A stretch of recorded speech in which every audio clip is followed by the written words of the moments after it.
Hi, we're Jimmy and Johnny Lewis, and we are the two old farts traveling. Sometimes we're traveling, sometimes we're just old farts.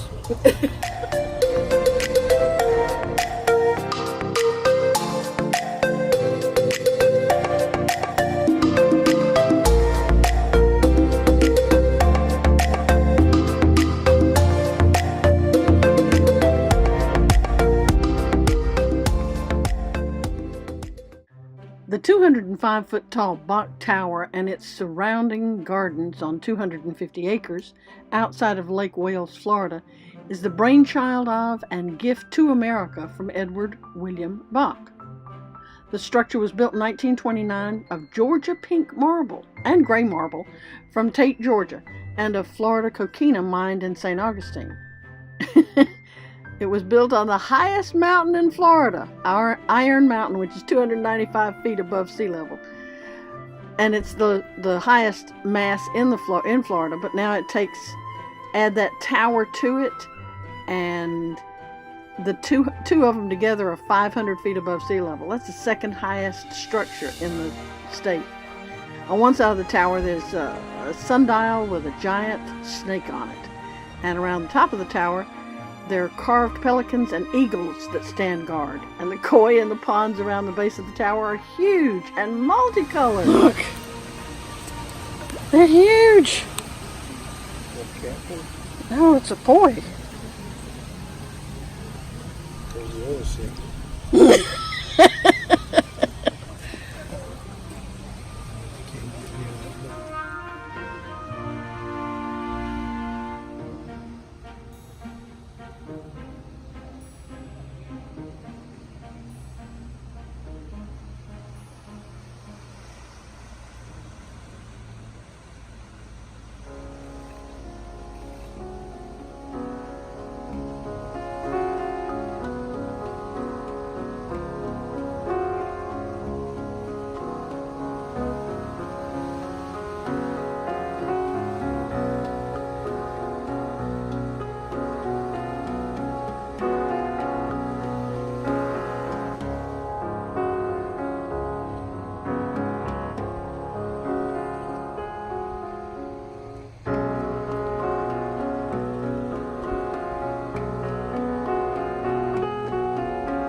Edward Bok was brought to America by his parents from the Netherlands when he was 6, so he learned to speak English with almost no accent and eventually became the editor of the Ladies' Home Journal magazine.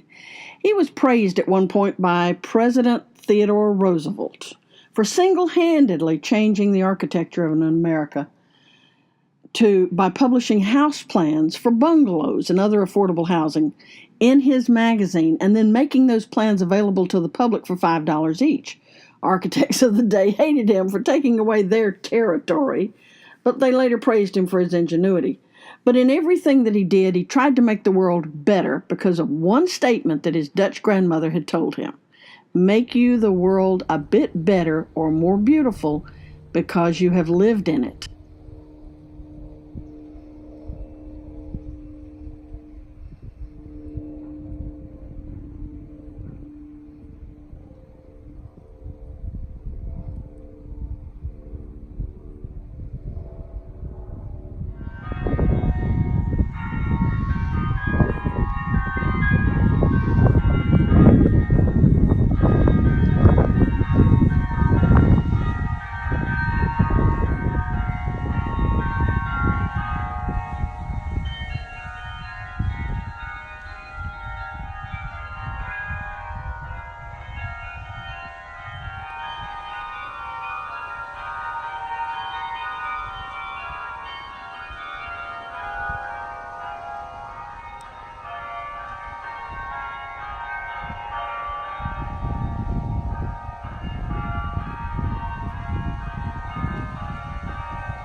selfie stick because I can't.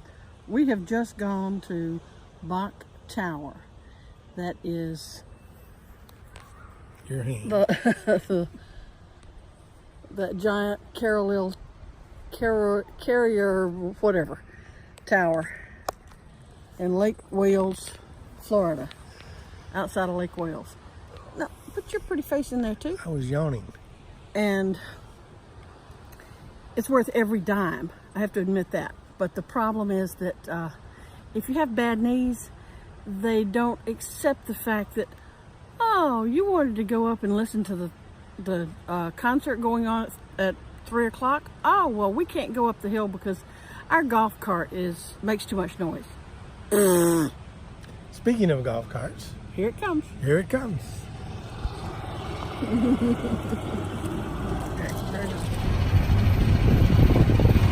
This little old lady flies like a bat out of hell.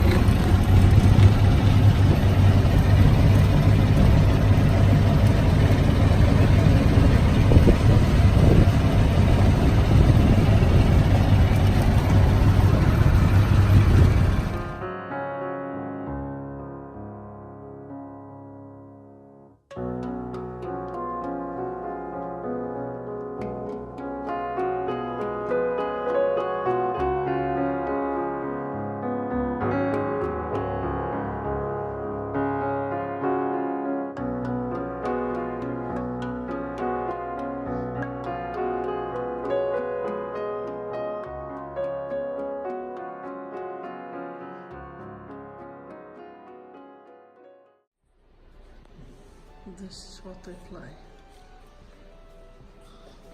All of this is to house the bells of the Singing Tower. There are 60 bells ranging in weight from 16 pounds to 12 tons and are played, so to speak, by a keyboard beneath them in the tower. The keyboard may look like a piano, but each lever has to be hit really hard with the player's fist to depress the lever hard enough to move the clapper enough to hit the side of the bronze bell enough to make a sound. You got to be strong to do that.